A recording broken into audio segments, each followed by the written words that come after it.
सर्व आदरणीय गुरु माऊलींना नमस्कार. मी आपला धानय्या सर, गाव तोळनूर, तालुका अक्कलकोट, जिल्हा सोलापूर. आज 25 जून 2026 आहे. नेट परीक्षा 22 जून पासून सुरू झालेली आहे, 30 तारखेपर्यंत आहे. तुम्हाला मदत व्हावी या उद्देशाने पेपर क्रमांक 1 मधील माहिती फास्ट रिव्हिजन घेत आहे. घटक क्रमांक 2 रिसर्च अप्टिट्यूड, संशोधन अभियोग्यता. संशोधन. आता रिसर्च म्हणजे संशोधन. हा रिसर्च इंग्रजी वर्ड फ्रेंच शब्दापासून बनलेले आहे. फ्रेंचच्या रिसर्च या शब्दापासून बनलेले. रिसर्च या शब्दांचा अर्थ आहे सर्च आउट, शोध घेणे. रिसर्च हा शब्द री प्लस सर्च पासून रिसर्च बनलेले. री म्हणजे अगेन म्हणजे पुन्हा पुन्हा, सर्च म्हणजे शोधणे, पुन्हा पुन्हा शोधणं म्हणजे रिसर्च. आता रिसर्च या शब्दांची व्याख्या: detailed and careful analysis or study of something is called research. एखाद्या घटकाबद्दल सविस्तारपणे आणि काळजीपूर्वक केलेले अभ्यास, काळजीपूर्वक केलेले विश्लेषण म्हणजे संशोधन. रिसर्च हा शब्द पहिल्यांदा 1577 रोजी वापर करण्यात आलेले आहे. अरिस्टॉटल यांनी पहिल्यांदाच सायंटिफिक मेथडचा वापर केलेले आहे. जॉन क्रेसवेल यांच्याप्रमाणे संशोधन म्हणजे research is a process of steps use to collect and analyse. एखाद्या घटकाबद्दल डाटा गोळा करणे आणि विश्लेषण करणे, स्टेप बाय स्टेप, त्याला रिसर्च म्हणतात. थॉमस कुन यांनी रिसर्चमध्ये एक नवीन कन्सेप्ट इंट्रोड्यूस केलेले आहे. त्या शब्दांचं नाव आहे पॅराडिग्म शिफ्ट. पॅराडिग्म शिफ्ट म्हणजे विचारात आमूलाग्र बदल करणे. Paradigm shift. पहिल्यांदा काय असतो आणि नंतर सडनली आपला विचार बदलतो, त्याला पॅराडिग्म शिफ्ट. विषय माहिती झाल्यानंतर विचार बदलतात. मॅक्स वेबर इंटरप्रिटेटिव्ह पॅराडिग्मा हा कन्सेप्ट सांगितलेला आहे. इंटरप्रिटेटिव्ह ह्याचा अर्थ अनेक अर्थ. एज्युकेशनल रिसर्च म्हणजे शैक्षणिक संशोधन. शिक्षण क्षेत्रात केलेले संशोधनाला एज्युकेशनल रिसर्च असे म्हणतात.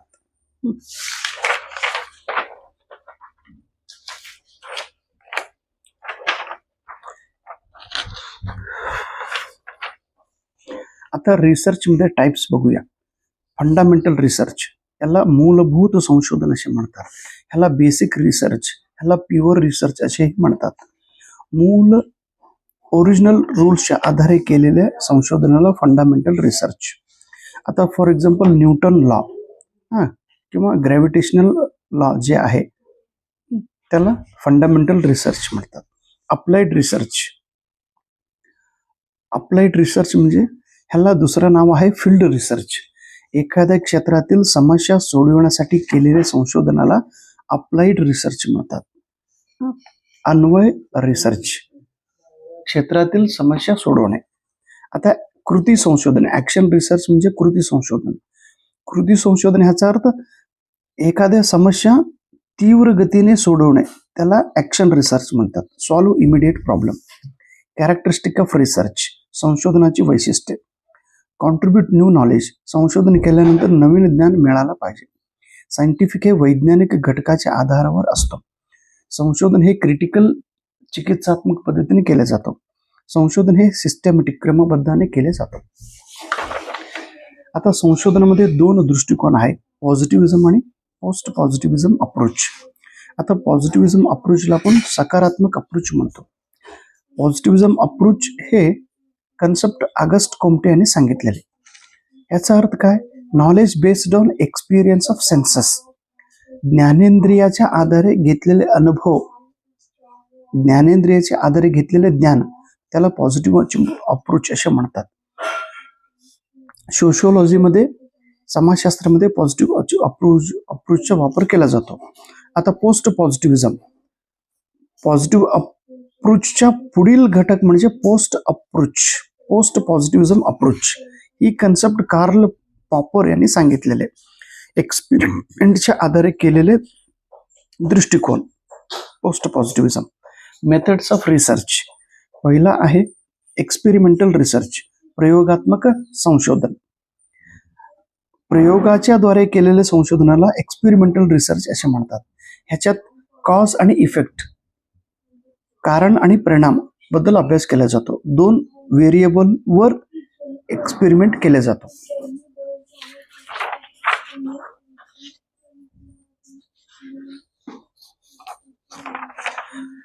डिस्क्रिप्टिव्ह रिसर्च, वर्णनात्मक संशोधन. एखादा घटक आणि डाटा, एखाद्या व्यक्ती, एखाद्या वस्तू, एखाद्या घटना आहे तसाच वर्णन करणे, या पद्धतीचं संशोधनाला डिस्क्रिप्टिव्ह रिसर्च असे म्हणतात. डिस्क्राईब द इव्हेंट, आणि ह्याला एक्सपोस्ट फॅक्टो रिसर्च असेही म्हणतात. डिस्क्रिप्टिव्ह रिसर्च हा नेहमी वस्तुनिष्ठ असतो, ऑब्जेक्टिव्ह वे मध्ये केले जातो. हिस्टॉरिकल रिसर्च, इतिहासाच्या संबंधित घटकावर केलेल्या संशोधनाला हिस्टॉरिकल रिसर्च असे म्हणतात. हिस्टॉरिकल रिसर्च करीत असताना दोन पद्धतीने माहिती गोळा केला जातो. एक प्रायमरी सोर्स, त्याला प्राथमिक सोर्स म्हणतात, ती ओरिजिनल असतात आणि मूळ घटकाला टच करून केलेले संशोधन. सेकंडरी सोर्स हे मॉडिफाईड केलेलं असतो, इतरांच्या अनुभवाच्या आधारे केलेले संशोधन. Secondary source. आता क्वांटिटेटिव्ह रिसर्च, संख्या 1, 2, 3 असे मोजता यायला पाहिजे. जी संशोधन नंबरच्या सहाय्याने केलं जातो त्या संशोधनाला क्वांटिटेटिव्ह रिसर्च म्हणतात. क्वांटिटी महत्व आहे, नंबर्स महत्वाचा आहे, ते काउंटेबल असतो, मोजणं, आणि हे ओल्ड मेथड आहे. क्वालिटेटिव्ह रिसर्च म्हणजे गुणात्मक संशोधन. इथं गुणाच्या आधारे केले जाणारे संशोधनाला क्वालिटेटिव्ह रिसर्च. हे 1, 2, 3 मध्ये मोजता येत नाही. उदाहरणार्थ केस स्टडी असू द्या किंवा एखाद्या व्यक्तीचा इंटरव्ह्यू घेतल्यानंतर त्याचा गुणधर्म आपल्याला कळतो. फिलॉसॉफिकल रिसर्च, फिलॉसॉफी म्हणजे तत्वज्ञान. तत्वज्ञान संशोधन, एखाद्या तत्वाच्या आधारे केलेल्या संशोधनाला फिलॉसॉफिकल रिसर्च असे म्हणतात. आता प्रत्येकांची तत्वज्ञान हा वेगवेगळं आहे. इव्हन प्लेटोचं तत्वज्ञान वेगळं आहे, अरिस्टॉटलचं तत्वज्ञान वेगळं आहे, गांधीजींचा तत्वज्ञान वेगळं आहे. सो नेक्स्ट, केस स्टडी मेथड. आता एखाद्या व्यक्ती किंवा एखाद्या संस्थेचा सखोल अभ्यास करून केलेल्या संशोधनाला केस स्टडी असे म्हणतात. इंडिव्हिज्युअल व्यक्ती किंवा इंडिव्हिज्युअल ऑर्गनायझेशन बद्दल केलेले अभ्यास, याला क्लिनिकल रिसर्च असेही म्हणतात. लॉंगिट्युडिनल, एखाद्या घटकावर अनेक दिवसापासून केलेल्या संशोधनाला लॉंगिट्युडिनल रिसर्च म्हणतात. Research is done over a period of time, खूप वर्षापासून एखाद्या घटकावर केलेलं संशोधन. आता CCR, क्रॉस कल्चरल रिसर्च, 2 वेगवेगळ्या कल्चर एकत्रित आल्यानंतर त्याच्यावर केलेल्या संशोधनाला CCR असे म्हणतात. सर्वे मेथड, समीक्षा पद्धती. प्रेझेंट सिच्युएशन किंवा पास्ट सिच्युएशन वरती माहिती गोळा करणे, त्याला सर्वे मेथड. इवन सेन्सस, आता जो सेन्सस जो झाला होता महाराष्ट्रात, आम्ही सेन्ससचं काम केलं, हे सर्वे मेथडचा एक भाग आहे.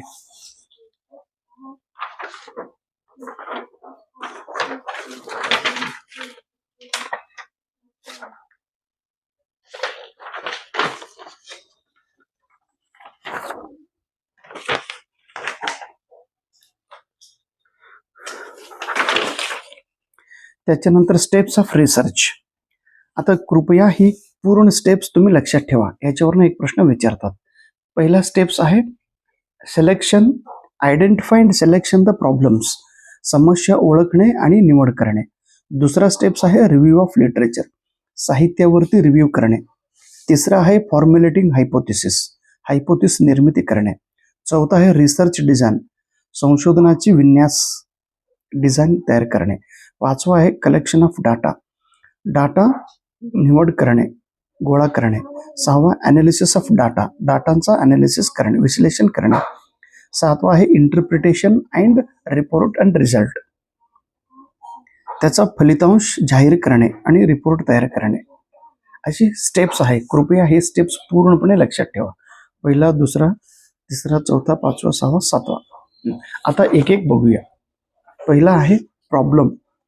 एखाद्या समस्या ओळखणे आणि त्याचं निवड करणे. आपण ज्या वस्तूवर, ज्या समस्यावर आपण संशोधन करणार आहोत ते समस्या अगोदर ओळखा आणि ते निवड करा.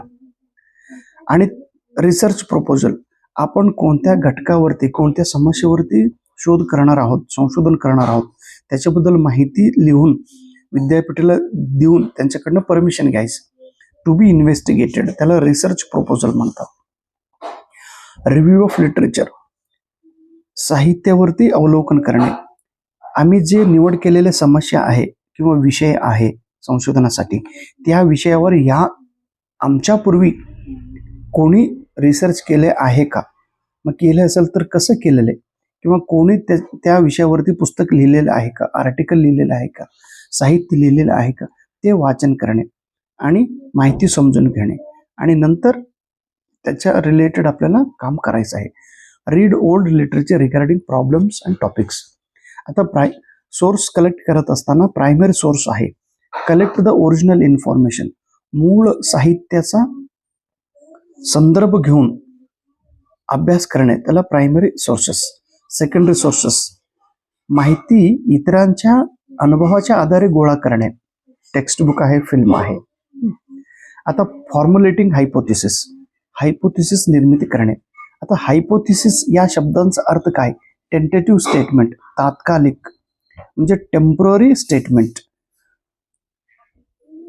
रिसर्च होण्या अगोदर आपल्याला त्या रिसर्च बद्दल ॲडव्हान्स्ड माहिती सांगायची की मला हे उत्तर ह्याच्यातून शोधायचं आहे. Tentative statement. हायपो म्हणजे टेंटेटिव्ह, थेसिस म्हणजे स्टेटमेंट. आता नल हायपोथिसिस प्रश्न विचारतात. नल हायपोथिसिसला आपण झिरो डिफरन्स हायपोथिसिस म्हणतात. व्हेरिएबलमध्ये प्रकार आहे, इंडिपेंडेंट व्हेरिएबल, स्वतंत्र व्हेरिएबल, स्वतंत्र चलक. हे इट अफेक्ट्स ऑन व्हेरिएबल्स, हे व्हेरिएबलवर अफेक्ट करत असतो, स्वतः बदलत असतो. स्वतः बदलत असताना इतर घटक बदल झाला किंवा नाही झाला त्याचा परिणाम ह्याच्यावरती होत नाही. डिपेंडेंट व्हेरिएबल, दोन व्हेरिएबलमध्ये एक व्हेरिएबल बदलतो, कधी तर पहिला व्हेरिएबल बदलल्यानंतर दुसरा व्हेरिएबल बदलत असतो, म्हणजे ते दुसऱ्या घटकावर अवलंबून असतो. इंटरव्हेनिंग, दोन व्हेरिएबल मध्ये असणारी ही घटक. इंटरव्हेनिंग हे विटनेसचं काम करतो, साक्षी. मॉडरेट, दोन्ही घटक सावकाश रीतीने बदलत होत असतो. कंट्रोल व्हेरिएबल, कंट्रोल व्हेरिएबल दोन्ही व्हेरिएबलवरती कंट्रोल केलेला असतो आणि दोन्हीवरती त्याचा परिणाम होत असतो.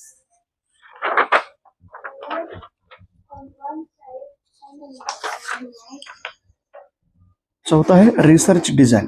रिसर्च डिझाईनला आपण आउटलाईन आणि ब्ल्यूप्रिंट ऑफ रिसर्च असे म्हणतो. संशोधनाची आउटलाईन, संशोधनाची ब्ल्यूप्रिंट म्हणतो. पेपरला प्रश्न विचारतात. रिसर्च डिझाईनला आउटलाईन आणि ब्ल्यूप्रिंट ऑफ रिसर्च म्हणतात. सॅम्पलिंग म्हणजे नमुना. एखाद्या घटकाचा एक छोटासा भागाला आपण सॅम्पलिंग नमुना म्हणतो. पॉप्युलेशन म्हणजे संपूर्ण जग, संपूर्ण जनसंख्या, लोकसंख्या, संपूर्ण एरिया. युनिव्हर्स म्हणजे छोटे छोटे घटकापासून केलेले एक संच, युनिव्हर्स. सॅम्पलिंग फ्रेम, सोर्स लिस्टला सॅम्पलिंग फ्रेम असे म्हणतात. सॅम्पलिंग एरर, एरर म्हणजे चूक, व्हेरिएशन होत असेल तर सॅम्पलिंग एरर होत असतो. टाइप्स ऑफ सॅम्पलिंग, हे दरवेळी प्रश्न फिक्स्ड विचारतात. दोन प्रकारची सॅम्पलिंग आहे, एक प्रोबॅबिलिटी, एक नॉन प्रोबॅबिलिटी. आता प्रोबॅबिलिटीमध्ये येणारे घटक कोणकोणते आहेत? ओळखू तो दमा त्रास आला ना, झाला एक अजून 5 मिनिट. सिंपल रॅन्डम प्रोबॅबिलिटी, प्रोबॅबिलिटीमध्ये येणारी ही प्रकार आहे. Complex random sampling, cluster sampling, systematic sampling, stratified and multistage. Non प्रोबॅबिलिटीमध्ये purposive sampling, quota sampling, snowball आणि कन्व्हेनियन्स. प्रोबॅबिलिटी सॅम्पलिंगला आपण पहिला बघूया सिंपल रॅन्डम. या सॅम्पलिंगमध्ये जे घटक असतात, प्रत्येक घटक सिलेक्शन करण्याची इक्वल चान्सेस असतो. Equal chance of all participants. For example lottery method. आता कॉम्प्लेक्स रँडममध्ये क्लस्टर सॅम्पलिंग येतो. क्लस्टर सॅम्पलिंग आपण ग्रुप सॅम्पलिंग म्हणतो. एखादा ग्रुप सिलेक्ट करून त्याच्यावर रिसर्च करणे. सिस्टमॅटिक 1 by 1 घटकांचा सिलेक्ट करून त्याच्यावरती रिसर्च करणे.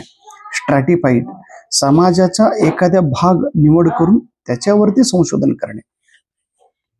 डिव्हिजन घेऊन त्याच्यावरती रिसर्च करणे. मल्टी स्टेज अनेक स्तरचा वापर करून रिसर्च करणे.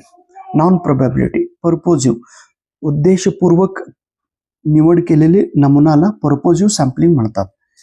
ह्याला डेलिबरेट किंवा जजमेंटल सॅम्पलिंग असेही म्हणतात. कोटा सॅम्पलिंग एखाद्या रिझर्व कोटा निवड करून त्याच्यावरती केलेले सॅम्पलिंग निवड करून त्याच्यावर केलेले संशोधन.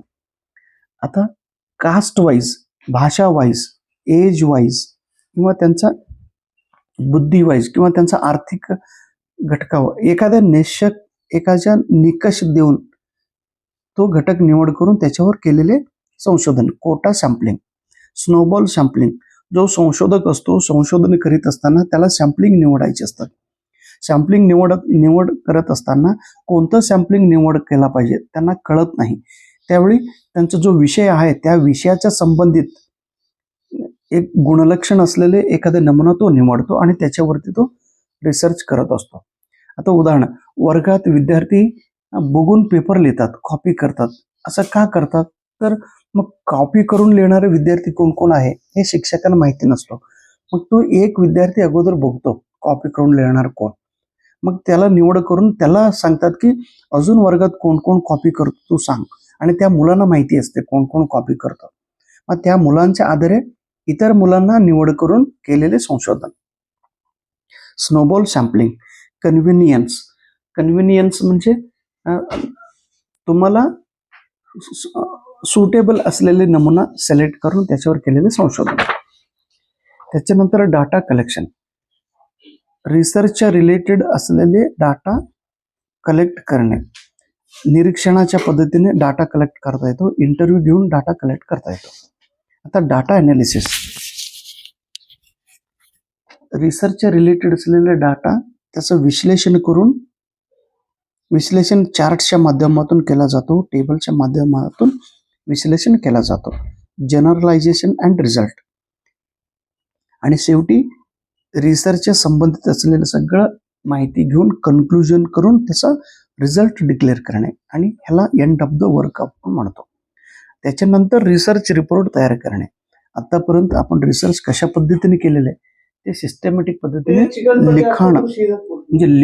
लेखन लिहून प्रसिद्ध करणे त्याला रिसर्च रिपोर्ट. आता आर्टिकल आपण राईटअप असे म्हणतो. राईटअप हे ह्याच्यामध्ये मेथडचा वापर केला जात नाही.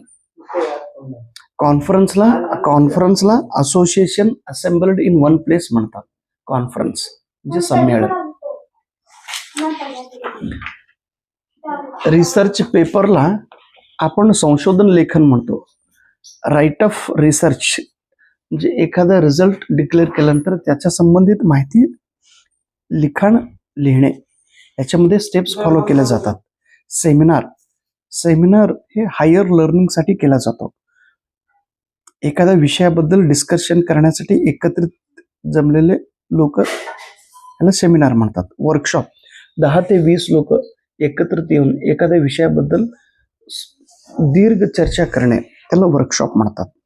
इम्पॅक्ट फॅक्टर जे संशोधन लेखन प्रसिद्ध करणारी जे जर्नल्स असतात त्या जर्नल्सचा क्वालिटी त्याचं गुणवत्ता म्हणजे ते जर्नल्स वाचन करून परत इतर कोणीतरी जर्नल्स आर्टिकल लिहिलेलं आहे का किंवा ह्याचं इन्स्पिरेशन घेऊन ह्याचा कंटेंटचा आधार घेऊन इतर दुसऱ्यांनी कोणी संशोधन केलेलं आहे का. मग खूप जण ज्या मॅगझिनचा वापर करून अभ्यास केला जातो अशा मॅगझिन्सला जर्नल्स आपण क्वालिटी जर्नल्स म्हणतो आणि त्याचा इम्पॅक्ट फॅक्टर जास्त असतो. RRNA याचा फुल फॉर्म आहे राजाराम मोहन रॉय नॅशनल एजन्सी. हे नवी दिल्ली येथे आहे.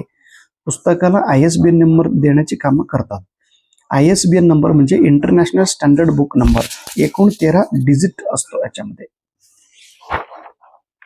आता थेसिस रायटिंग, प्रबंध लेखन, यात फॉर्मॅट आणि स्टाईल्स ऑफ रेफरन्सिंग. जे PhD थिसिस असतो ते 5 विभागात विभागले गेलेले असतात. पहिला विभाग असतो इंट्रोडक्शन, दुसरा आहे रिव्ह्यू ऑफ लिटरेचर, तिसरा आहे मेथडॉलॉजी, चौथा आहे फाइंडिंग. सगळ्यात महत्वाचा ही घटक आहे फाइंडिंग्स. संशोधन केल्यानंतर काय काय आपण त्याच्यामधून बाहेर काढलेले विषय, त्याच्यानंतर कन्क्लुजन. आता थेसिस फॉर्मॅटमध्ये 3 भाग असतात. पहिल्या भागाला आपण प्रिलिमिनरी सेक्शन म्हणतात. आता प्रिलिमिनरी सेक्शन मध्ये टायटल असतो, डाटा असतात, डिक्लेरेशन लेटर असतो, एक्नॉलेजमेंट लेटर असतात, त्याचा सारांश असतो आणि त्याचा प्रस्तावना फॉरवर्ड त्याच्यामध्ये लिहिलेले असतात. मेन बॉडीमध्ये पुन्हा हे 5 घटक आहे बघा. इंट्रोडक्शन आहे, रिव्ह्यू ऑफ लिटरेचर आहे, डिझाईन आहे, research design, data collection, data analysis आणि कन्क्लुजन. आणि शेवटच्या भागाला एंड मॅटरला आपण रेफरन्स सेक्शन असे म्हणतो. आता रेफरन्स सेक्शन म्हणजे त्या रिसर्चसाठी यूज केलेले अनेक पुस्तकांची यादी असतात. Bibliography, list of books. रिसर्चची लेखन करत असताना 2 पद्धतीने केला जातो. एक MLA च्या सहाय्याने, मॉडर्न लँग्वेज असोसिएशन. भाषेच्या संबंधित केलेले संशोधन MLA च्या आधारे केले जातात. आणि ही पुस्तक आर्टिकल पब्लिश झाल्यानंतर शेवटी डेट, इयर ऑफ पब्लिकेशन दिलेले असतात. APA ला अमेरिकन सायकोलॉजिकल असोसिएशन, सोशल सायन्ससाठी APA चा वापर केला जातो. आर्टिकल रायटिंग, संशोधन केलेले जे विषय आहे त्याच्याबद्दल लेखन लिहिणे, article writing. Application of ICT in research, संशोधन करीत असताना ICTचा वापर करून संशोधन केला पाहिजे. ICTचा वापर करून संशोधन केलं तर व्यवस्थितरित्या संशोधन केलं जातो. डाटा कमी वेळेत कलेक्ट करता येतो, डाटाचं अनालिसिस व्यवस्थित करता येतील, संशोधनाला हे मदत केलं जातो संशोधन. आता काल जे पुण्यामध्ये झालेले जी मर्डर आहे, ICTच्या सहाय्याने कसे संशोधन केलं बघा. म्हणजे त्याचं फुटेज, CCTVच्या कॅमेराने त्याचं फुटेज, मोबाईलचं कॉल रेकॉर्डिंग, त्याचं ट्रॅकिंग, हे ICTच्या माध्यमातून पोलिसांनी संशोधन केले. आणि नंतर कोण मर्डर केले, कसं मर्डर केलं, का केलं, हे सगळं उलगडले. मग इथं रिसर्च करत असताना सुद्धा ICTचा वापर करून रिसर्च केला पाहिजे. इव्हन ChatGPTचाही वापर केला पाहिजे. तुम्ही चांगल्या रिसर्चसाठी कामं करा. आता त्यात ते मर्डर केलेल्या बाईने काय सर्च केलं म्हणे, ह्याला कसं मर्डर केला पाहिजे, ही गुगलमध्ये सर्च केलेत मग, आणि ते बातमीमध्ये आले कसं मर्डर केलं तर यशस्वी होतो. मग बापरे, हे नेगेटिव्ह अँगल झाला.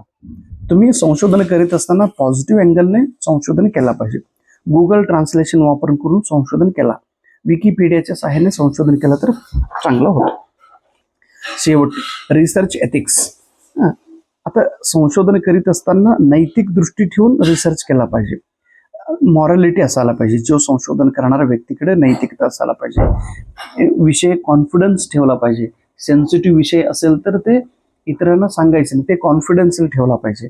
सपोज एड्स व्यक्तीवर संशोधन केलं तर कुठल्या व्यक्तीवर आपण संशोधन केलो त्या व्यक्तीचं नाव, त्याचा मोबाईल नंबर, त्याचा ॲड्रेस त्याच्यामध्ये देऊ नये. कॉन्फिडन्शियल ठेवला पाहिजे. ऑब्जेक्टिव्हिटी, वस्तुनिष्ठ पद्धतीने संशोधन केला पाहिजे. आणि ओरिजिनल विषय घेऊन ओरिजिनल पद्धतीने संशोधन केला पाहिजे.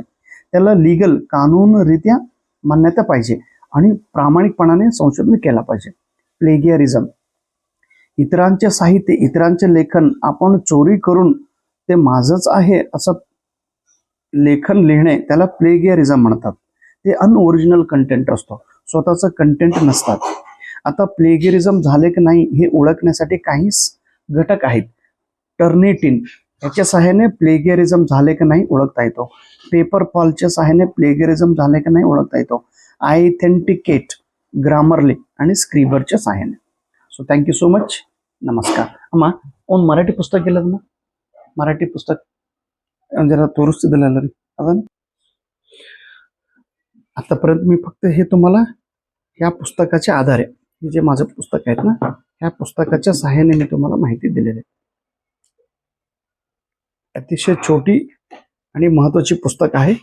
हे पुस्तक आपण सेटसाठी कृपया वापर करा आणि याचा वापर केल्यानंतर तुम्हाला ह्याचं क्वालिटी कंटेंट तुम्हाला कळेल आणि 100% मी म्हणतो ना तुमचा रिझल्ट येतो म्हणजे येतोच.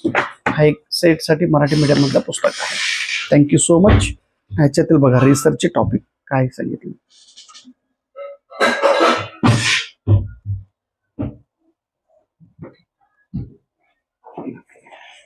एक पेज 2 3 आहे 4 आहे 5 आहे. फक्त 5 पेजेस नोट्स आहेत. तेवढंच वाचन करा.